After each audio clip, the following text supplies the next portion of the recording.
start the service, even though. But I'm excited this morning, I really am.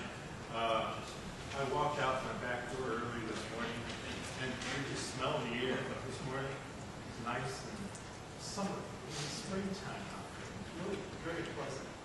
And I looked out in our front yard or backyard, and there, where there's been snow, it's been cold and frozen all winter, there was a little yellow flower coming out of the ground.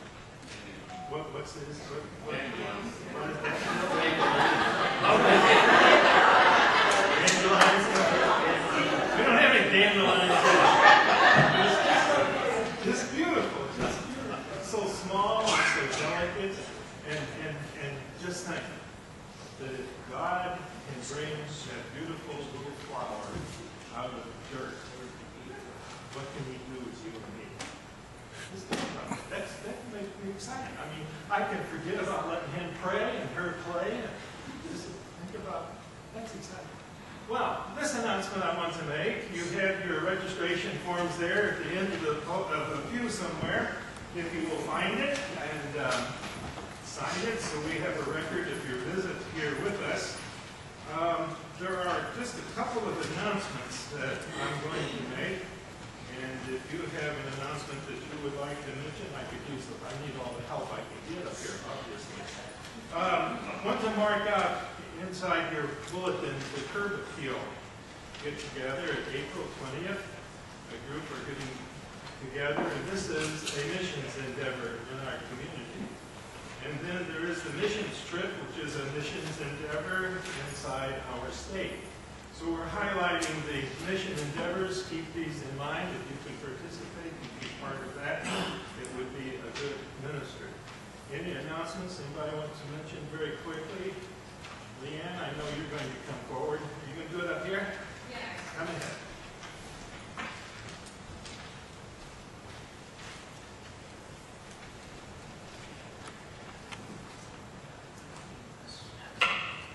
Okay, I actually have two announcements. One is for Vacation Bible School, and I have a sign-up sheet. I forgot to do it last week. So what I'm going to do is just pass it around. We have crew leaders, assistant crew leaders, registrar, nursery, so we need to fill those positions.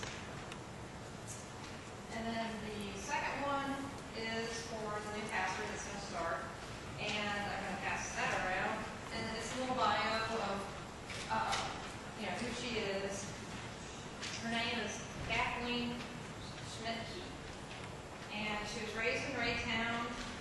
She's kind of from Marshall, Missouri. She's been there for 4 years, and she's had several other churches that she's been at. There's been Lawson, Plattsburgh, and Mound City. She has her B.S. in Education from Maryville, her Master's of Divinity from St. Paul's School of Theology. She has hobbies of dancing, mosaic art, and collecting Swatch watches. And she has 3 grandchildren, and so you see their pictures on the bottom. She will have her first service the 30th of June. It should be the last Sunday in June. And Jim's last service is the first Sunday in June. So I'm right there in June. So I'm just going to pass it on.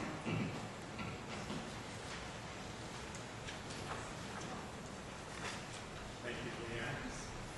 If you'll take your hymnals then, let's begin our worship time together by turning to hymn number 96. Hymn number 96, Praise the Lord who reigns above, keeps his courts below. Stand with me as we sing together.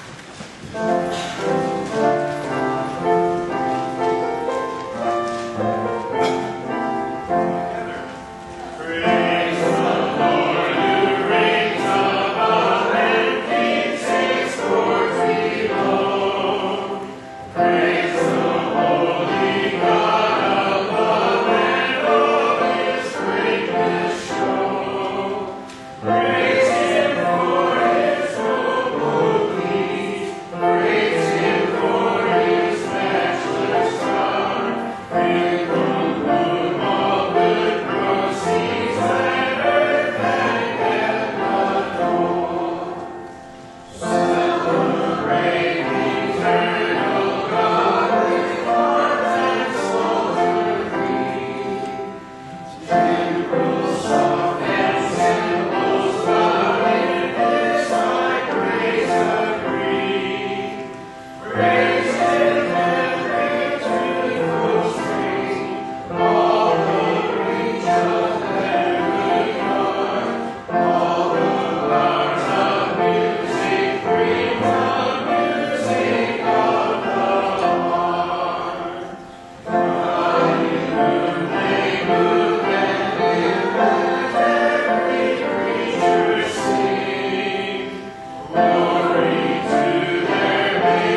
Good morning. I'd like to invite the children forward for a children's moment. Do we have any children? Am I going to talk to Chris Nevin about this?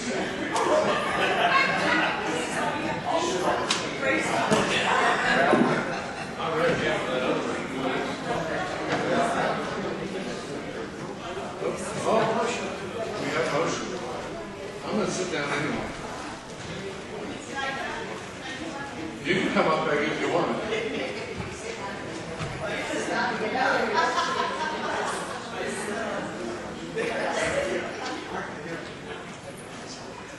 Okay, you can stay where you're sitting, but I'm going to talk to you anyway.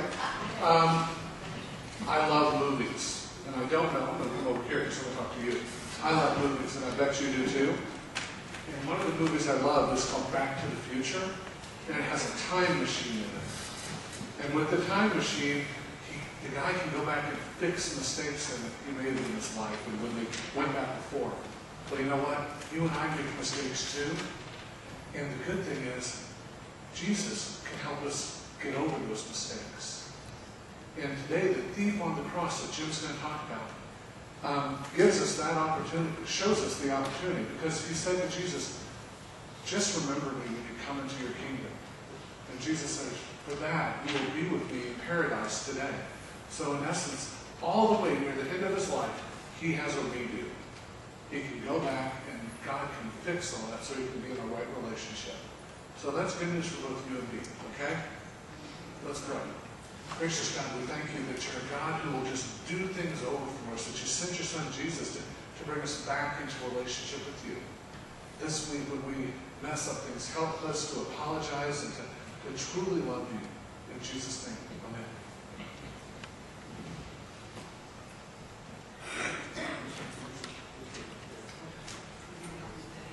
Oh, thank you.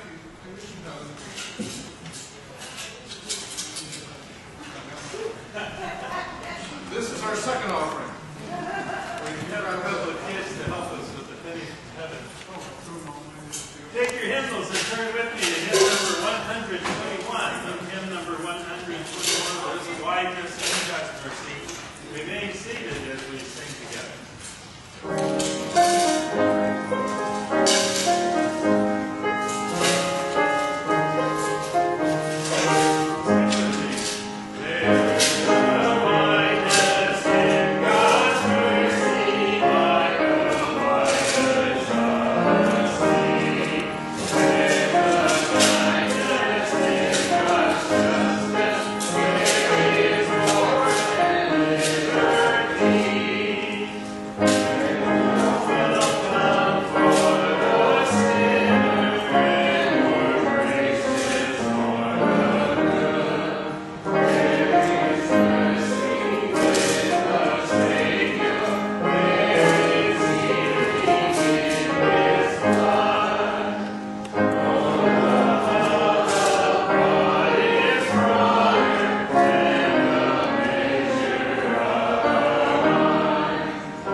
Psalm 30 is our psalm, our scripture reading for today.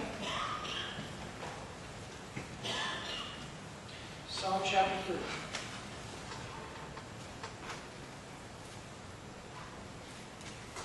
Psalm 30 is entitled Thanksgiving for Recovery from Grave Illness. I will extol you, O Lord, for you have drawn me out, and did not let my foes rejoice over me. O Lord my God, I cried to you for help, and you have healed me. O Lord, you brought up my soul from Sheol, restored me to life from among those gone down into the pit. Sing praises to the Lord, O you, his faithful ones, and give thanks to his holy name. For his anger is but for a moment, his favor is for a lifetime. Weeping may linger for the night, but joy comes with the morning. As for me, I said, in my prosperity I shall never be moved. By your favor, O Lord, you have established me as a strong mountain. You hid your face, I was dismayed. To you, O Lord, I cried, and to the Lord I made supplication. What profit is there in my death if I go down into the pits? Will the dust praise you? Will it tell of your faithfulness? Hear, O Lord, and be gracious to me. O Lord, be my helper. You have turned my mourning into dancing. You have taken off my sackcloth and clothed me with joy, so that my soul will praise you and not be silent. O Lord my God, I will give thanks to you forever. The word of God for the people of God. Thanks be to you. Please stand for our next hymn. Which is hymn number 170. Hymn number 170. Repertory for pastoral.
you are faithful to us each and every day.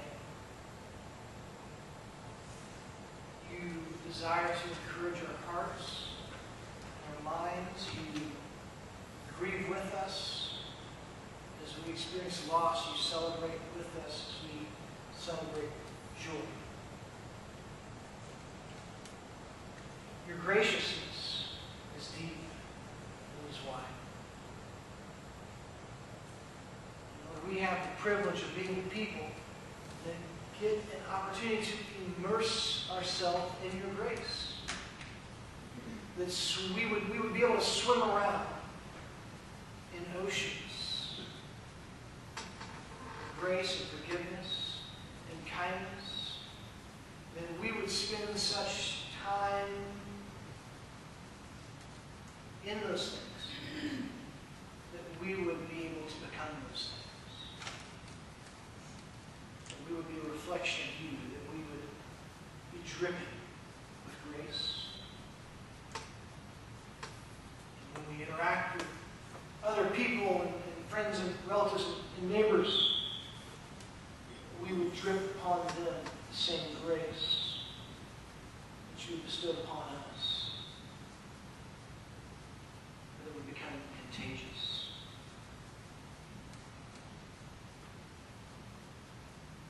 So Lord, help us to experience you in that way, in this very place, that as we worship and as we sing, as we hear the reading of your word, your scripture, as we hear the gospel proclaimed, that we would encounter grace. Lord, we love you, and we thank you for this time. We have many in mind, many in heart. Lord, you just heard our prayers as we individually lifted those things to you. Thank you, Jesus, that you are the one that intercedes on behalf of us, that you go before the Father. And you say, Father, these are my friends, these are those that I love. These are my brothers and sisters. So I plead with you on their behalf. Thank you, Jesus. Lord, we have also prayer concerns as a community of people. We lift up Brad Bond for his comfort, for his pain, for his patience. Would you supply him healing and help? Lord, we lift up Maggie and Sal for their patience and for their peace as they are waiting for good news. Jesus, we thank you that you are a great intercessor, and we thank you that you are in fact the King of prayer and have established for us a way to pray. And we remember that prayer this morning. Our Father, who art in heaven, hallowed be thy name. Thy kingdom come, thy will be done, on earth as it is in heaven. Give us this day our daily bread, and forgive us our trespasses, as we forgive those who trespass against us. And lead us not into temptation, but deliver us from evil. For thine is the kingdom, and the power, and the glory forever. A couple things before we get going. When our family moved here, you all were incredibly hospitable, incredibly kind, and there were folks waiting for us at the parsonage. And it was just one act of kindness after another. And so I know that as Kathleen comes this direction, that you will offer to her that same hospitality and that same kindness that you offer to our family, because that's who you are. So we're thankful for that. I do also want to announce an opportunity. It kind of goes along with what we did with our last sermon series. We have this opportunity for you to come on Sunday night and to talk more about the way. We're gonna keep doing that. We're gonna give that a try. So today, as you hear the sermon, if it strikes a deep chord within you, if something kind of goes, oh yeah, I should talk about that. Tonight is your opportunity. 5:30 p.m. Kim Kirby is leading that, and I will again be her cohort. And so if you would like to ask more discussion around this topic today, then we hope you join us. Our topic for today, as we continue with our Unperfect series, what it means to be unperfect. Last week we talked about Peter, the great rock of the church, that even the great rock of the church had some imperfections. Today we're going to talk about a more obvious character when it comes to imperfections, and that is the thief on the cross. And we're going to learn about him in Luke chapter 23, verses 32 through 43. Luke chapter 23. Obviously,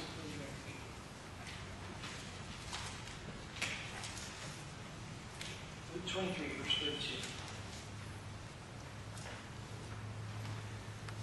32. 2 others also, who were criminals, were led away to be put to death with him. When they came to the place that is called the Skull, they crucified Jesus there with the criminals, one on his right and one on his left.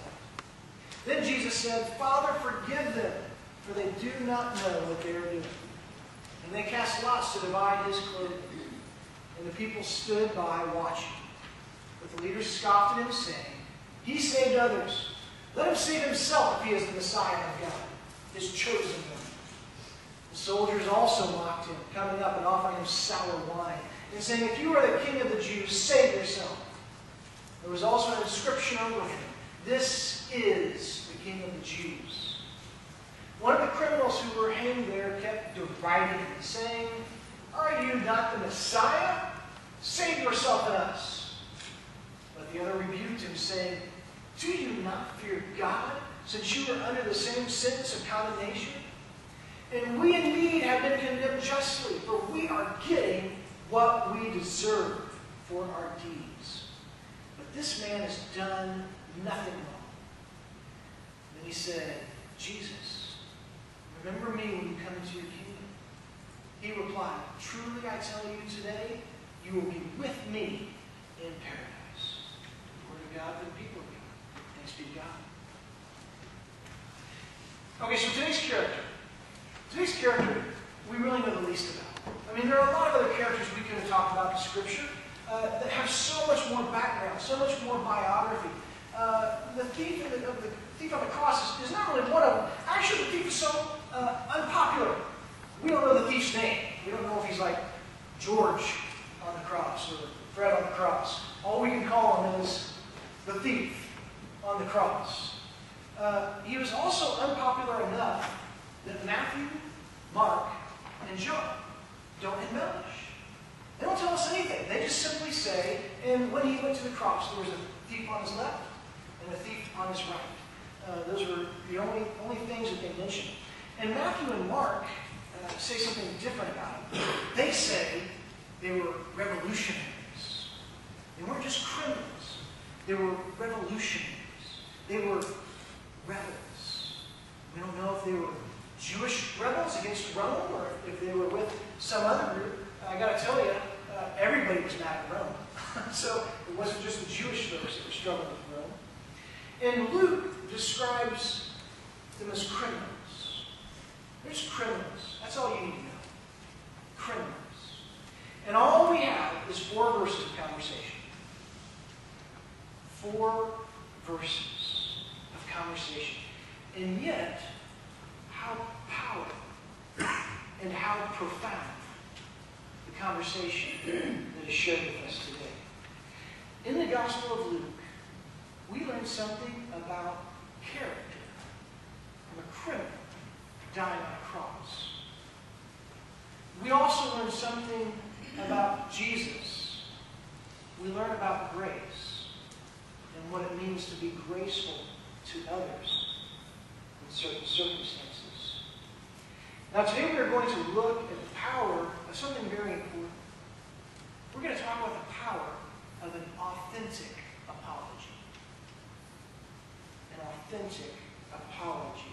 And what goes into an authentic apology. Now, what's interesting is maybe you notice this, the criminal never actually says, "Jesus, I'm sorry." Right? That never comes out of his mouth. You don't hear Jesus, I'm sorry. But what we do see is this criminal, he confesses his guilt. He assumes responsibilities for his actions. I am getting what I deserve. And what's interesting is he could have begged at this point. He goes, "Oh, Jesus, please forgive me. Forgive me and bring me into your kingdom. But he doesn't do that. He doesn't beg. He really recognizes it was wrong. He really recognizes that he is getting what he deserves. And he simply says to Jesus, Jesus, just do this one. When you go into your kingdom, would you just remember me? Would you just remember me? And I see this as his way of saying, if it's possible, Jesus, would you just show me some grace? If at all possible. Now, Jesus offers grace to this man by saying, you know what, my friend? Today, you will be with me in paradise. I like that word so much more than heaven, right? Because when I think heaven, I think fluffy clouds and baby angels playing harps. And when I think of paradise, I think of like Hawaii and blue water and, white sand. You think paradise with beautiful flowers. And I would imagine that when you're upon the cross, this reference of paradise is sweet. It sounds so sweet. You will be with me in paradise. Now, here's what I prefer. Jesus offered the man grace. I struggle because I prefer justice. I prefer the concept, everybody gets what they deserve. Everyone gets what they deserve, right? That principle is called justice. I'm kind of a big fan of justice. What is just is that you would get repaid for what you have done wrong to someone else. If you have hurt someone, then the equal of that would be given to you. And the Israelites actually had a saying. Maybe you're familiar with this saying. And it implied that type of justice. And they would say, eye for an eye, tooth for a tooth. That's justice. You get exactly back what you did. So if that is how we understand justice, guess what grace is? Grace is getting what you don't deserve. Grace is getting what you don't deserve. Grace is a huge tenet for United Methodist theology. It's difficult to talk about what it means to be United Methodist and not talk a lot about grace. I sit on the Board of Ordained Ministry and the District Committee of Ordained Ministry, and both of those have come about in the last year. And we have a lot of pastors that come to us, and they're moving through this process of pastoral ministry, all different levels and all different places. And I'd explain it to you, but it'd take 3 hours, and you all would leave before then. But what we're listening for when a pastor comes before us is we're looking for a pastor that often references grace and how good grace has been. I had this one interview with a particular gentleman, and he was a full-time police officer and a part-time pastor. And he came from a different denominational background. Like me, I didn't grow up United Methodist. My gosh, I was Disciples of Christ and Lutheran and Church of Christ and Presbyterian, and his wasn't quite that broad. But he had come from a background where they hadn't spoken much about grace. And since he had become a Methodist, he loved this concept of grace and what that means, that we're forgiven by grace. And so the whole time he's talking to you, grace and grace. And when you're on the other side of that, you're kind of, oh yeah, this guy's, he's one of us. He's talking about grace and what that means to be graceful. And so he leaves, and later there was somebody there that had been with him when he was figuring out his call. And this person says, the funny thing about this guy is as a police officer, he towed the line, right? We got something in town like that, right? He towed the line, and he would bring people in to jail. If they were doing wrong, he would arrest them and bring them to jail. But then he would talk to them about grace and forgiveness and God, and he kind of, walked a little bit of that line where somebody might say, oh, no, wait a second, I don't know if that's appropriate. But that was his way of demonstrating justice and yet offering grace to people that needed to hear good news, that we can forgive and we can be forgiven. What is involved in forgiveness? What's involved in forgiveness? If we talked about this, you all probably have a lot deeper places you can go with this. I've just got a couple of things that came to my mind as I'm thinking about forgiveness. I think forgiveness is a recognition of wrongdoing. I've done wrong. I recognize that. And eye for an eye, tooth for a tooth. I probably have something coming to me. And what's coming is deserved. And it's also this. It's also a recognition that my wrong hurt someone. Because I did that, because I said that, I hurt someone deeply. And I'm sorry that I did that. But on the flip side, have you ever apologized and not really meant it? I mean, all of you should be, I'll let you all nod at that one. Yes, we have all apologized and not really meant it. You know, I used to do this with my brothers, right? My siblings. I grew up with two brothers. And we always had to practice. So, you know, I'm sorry, I never really meant it, right? I always thought that I was doing the right thing, and yet I had to apologize. Why did I have to apologize? Because they made me. Because they made me apologize. But they were right. They were right. My parents were right to have me go and apologize. And sometimes, too, even though I thought it was right, I recognized that I hurt my brother's feelings. Okay, I did that, and I hurt them. And so even though I'm kind of conflicted in this, I still know that the right thing to do is that I should apologize. So most of the time, I at least got it halfway right. For one reason or another, I made that apology. Now, the truth of the matter is, you and I, we still do this today, don't we? We still do this today. Oftentimes, we offer a half apology.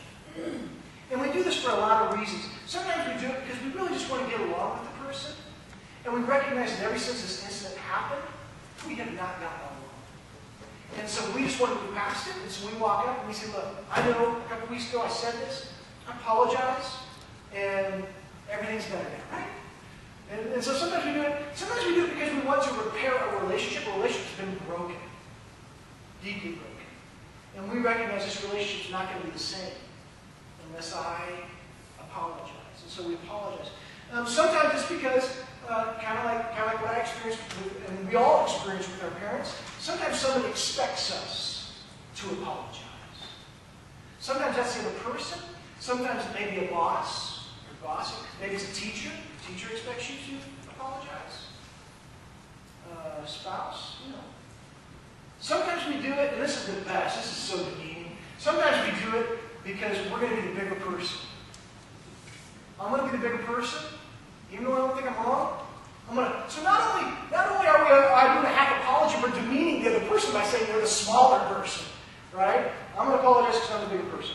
You know, the bottom line is that hopefully we make the apology. We suck it up, we make the apology. We move on. But let's flip this around. Let's flip it now. Do we always accept every apology that is given to us?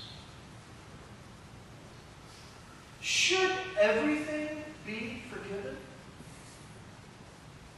Are there some things too dark, too hurtful, too painful?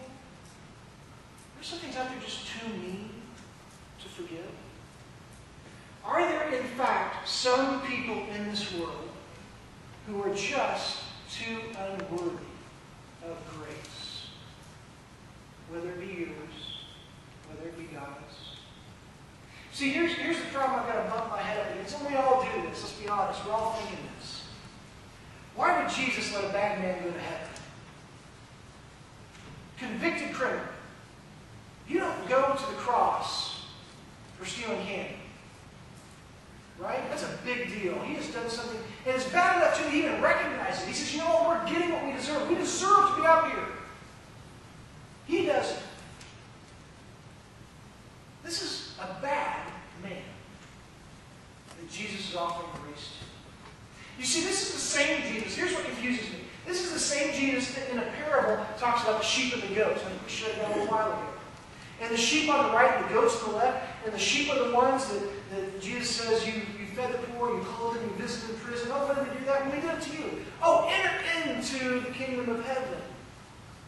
You folks, bad news. This is the same Jesus that just last week when I was talking about Peter.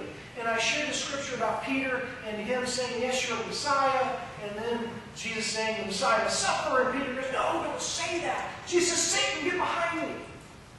And then he begins to talk about how you must take up your cross, you must carry me, because those who suffer on my part are rewarded in heaven.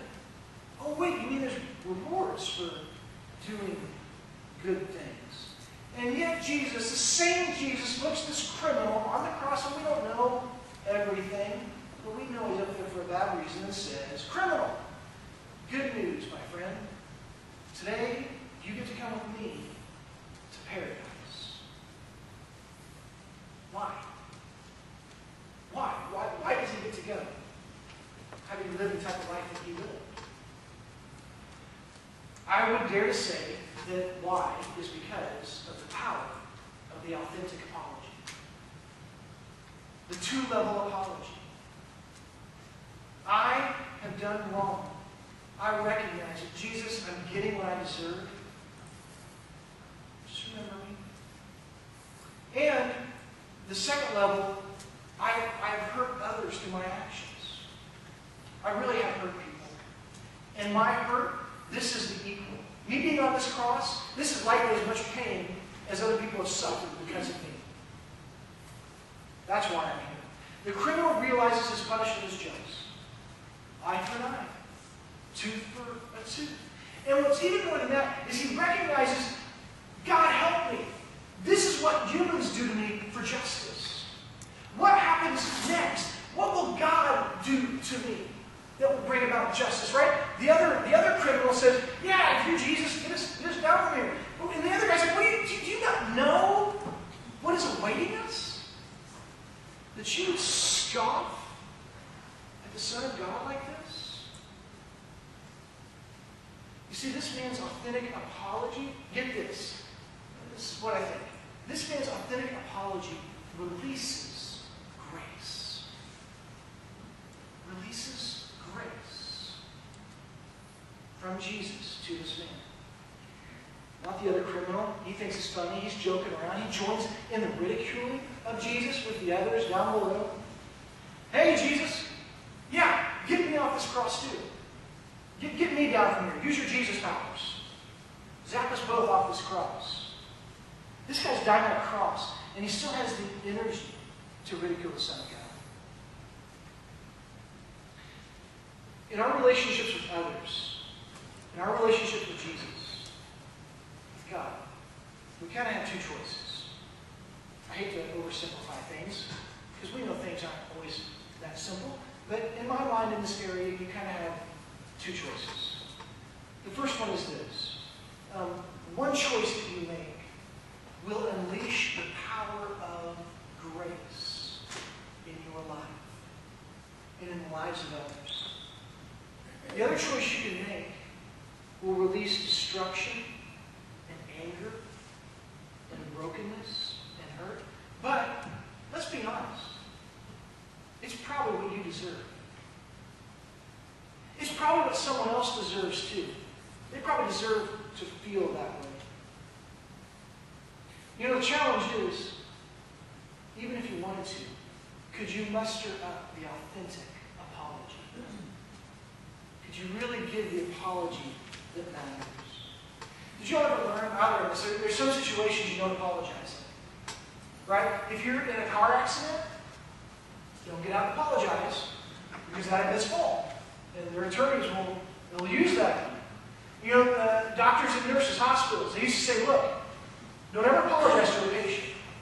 If you do something wrong, happens, don't apologize, because then their attorneys, they'll use that in court. You know what they found out? It really doesn't matter. You apologize, you don't apologize. If you did something wrong, you will be dragged to court, you will be sued for everything. And so I actually read an article about a year ago that said some hospitals are beginning to change their policy and understanding. And some hospitals are beginning to say, if we have done this in negligence, maybe we should be the ones to apologize. Maybe doctors should sit down with families and look them in the eye and say, I'm sorry, I didn't mean to leave my wristwatch in your stomach. That was a mistake. I want to apologize for that. And I want you to know that this hospital is going to do everything it can to help with this process. And what they are finding is that the power of this authentic apology, looking people in the eyes, is sometimes that's what people want. People don't want to have to drag you off to court and sue you. Sometimes they just want you to look them in the eyes and say, I was wrong. And I apologize. And hospitals are finding they're kind of saving some money by sucking it up and offering some authentic apologies. Sometimes authentic apology releases grace and not condemnation.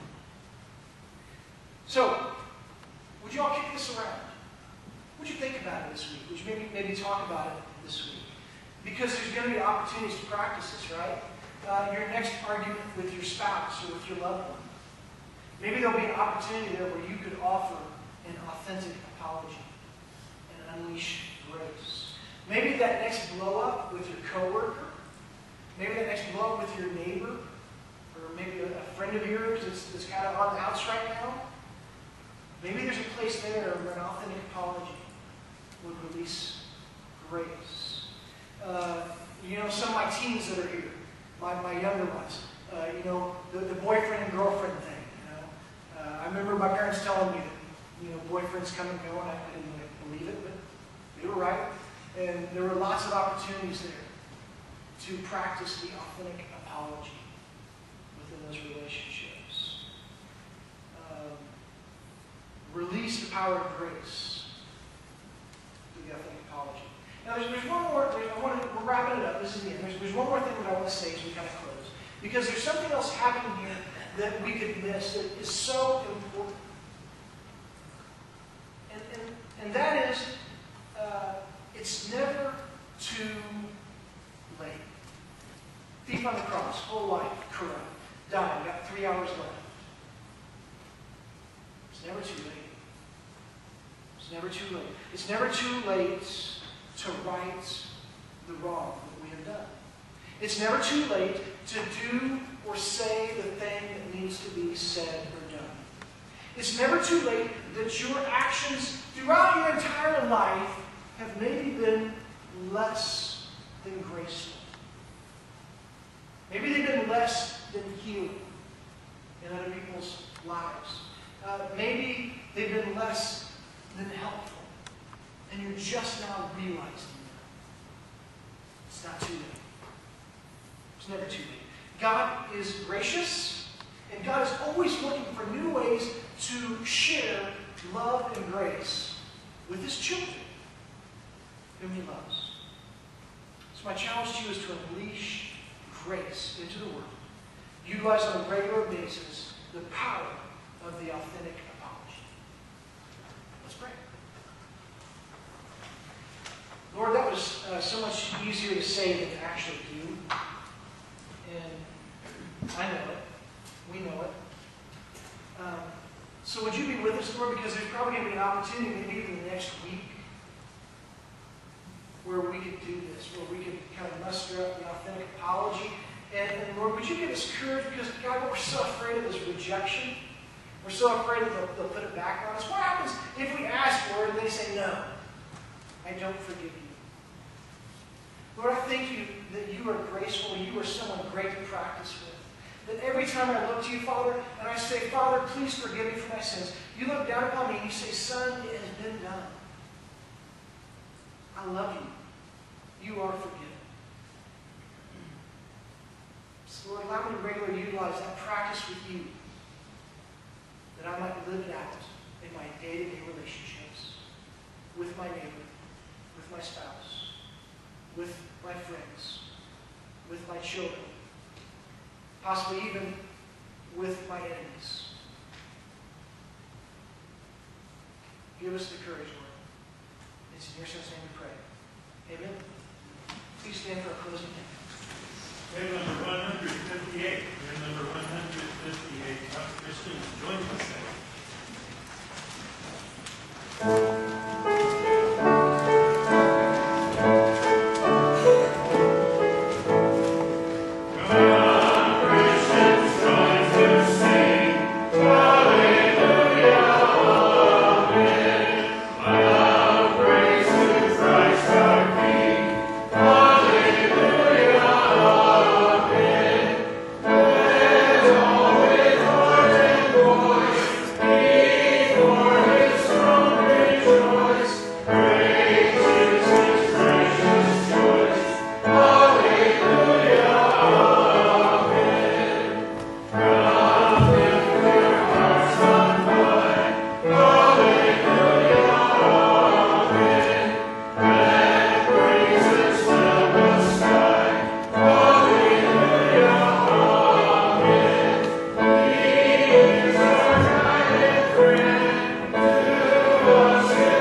God has shown you graciousness. He has shown you kindness. And your charge is to go as His child and offer that same grace to this world. Grace and peace be with you all. Amen.